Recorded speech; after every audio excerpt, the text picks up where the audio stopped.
How's she going? Sharpen Blade here, and in this video, we are going to be taking a look at the CRKT Piet. It's pronounced other ways, but I prefer Piet. So let's look at Piet. Blade length 2.625 inches. Blade thickness 0.13 inches. Handle length 3.75 inches.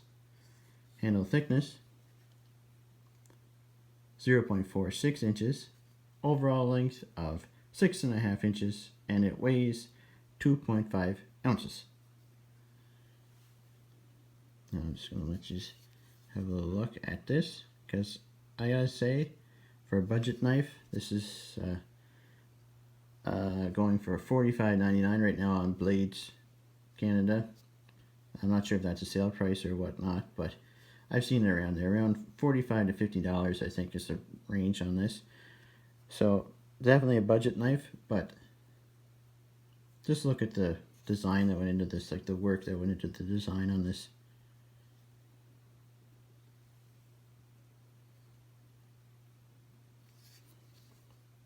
I'm impressed with this.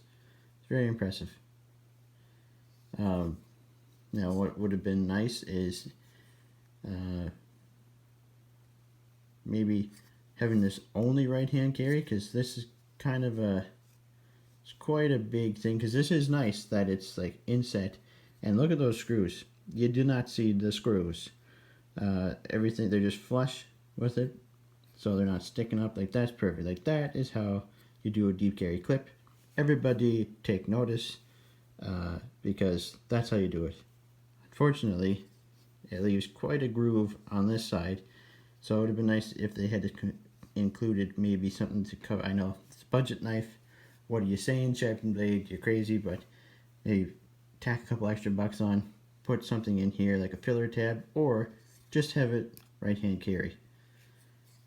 And before you say, I'm left-handed, I'm left-handed too, and I cut things left-handed, but I carry things right-handed.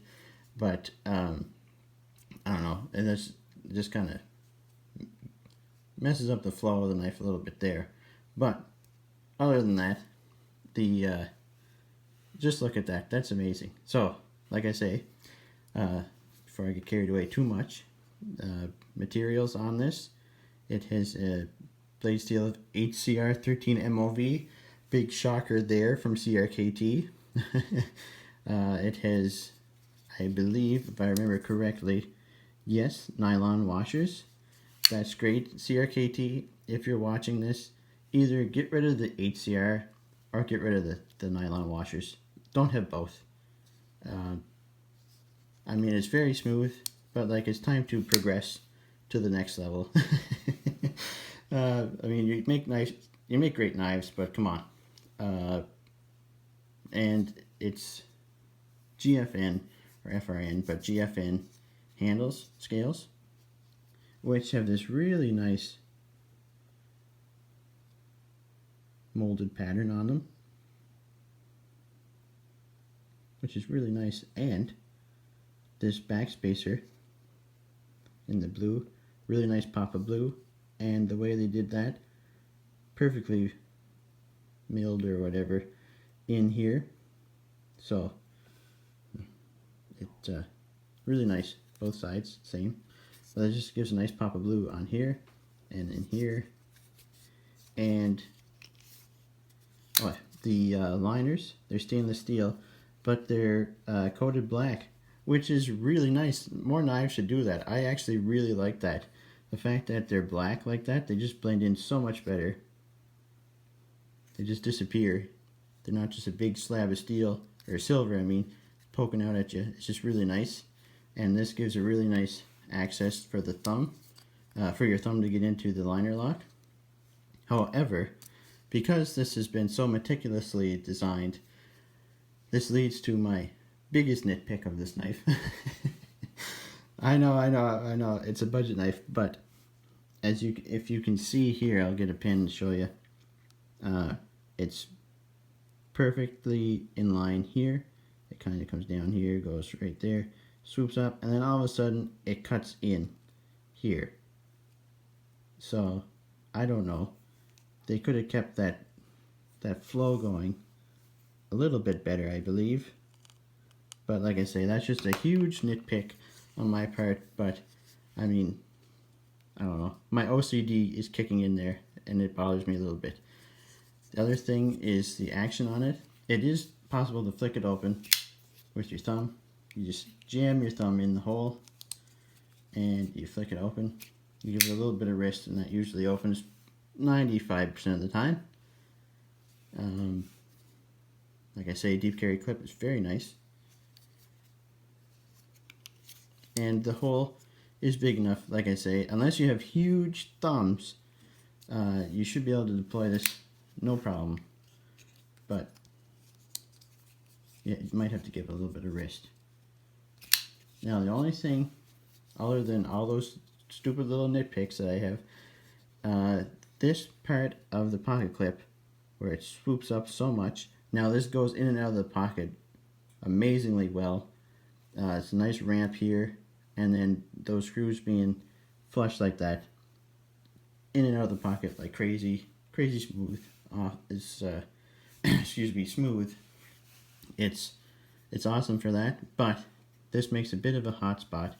Now it's not too bad in my left hand, because my middle finger tends to go in here, and that's great. This isn't necessarily finger choil, but you can sneak up here a little bit if you want to, or you can just kind of hold it like that, or whatever.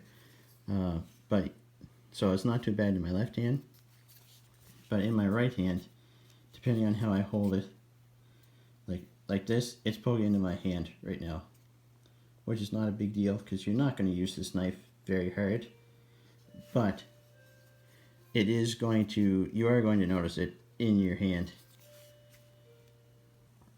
Sorry about that. Somebody came to the door. So I had left off by saying that this was a bit of a hot spot, which is not that big of a deal because you're not going to be using this knife very hard. Like I say, it has a blade thickness of 0.13 inches, so I didn't find it to be super slicey. I mean, for a blade this small, for a knife this small, that's a fairly thick blade thickness. So it's cutting through like paper and tape and everything.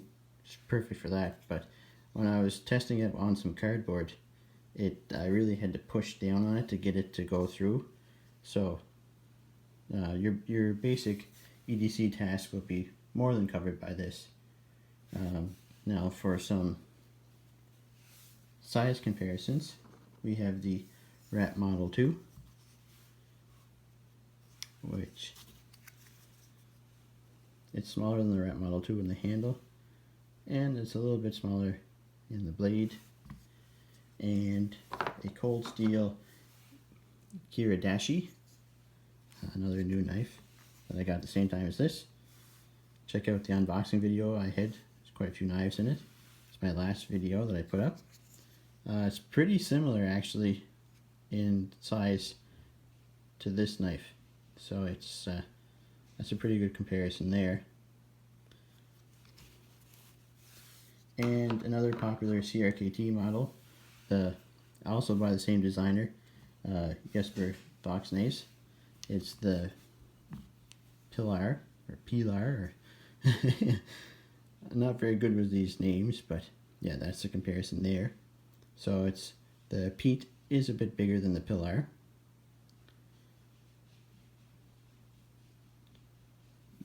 And that should do for size comparisons.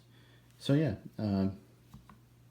before I ramble too much longer, if you're looking for a small knife to have in your fifth pocket, kind of as a secondary carry, or if your knife laws state that you should carry a knife with a blade length of less than 3 inches, this would be a very good knife to pick up.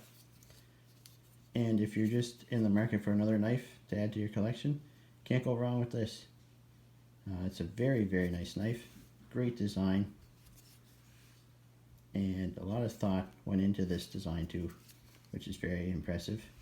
A lot of nice touches that you don't always even see on premium knives, like nested liners and like the recessed screws. So a lot of nice touches on this. So thanks for checking out my review on the Piet.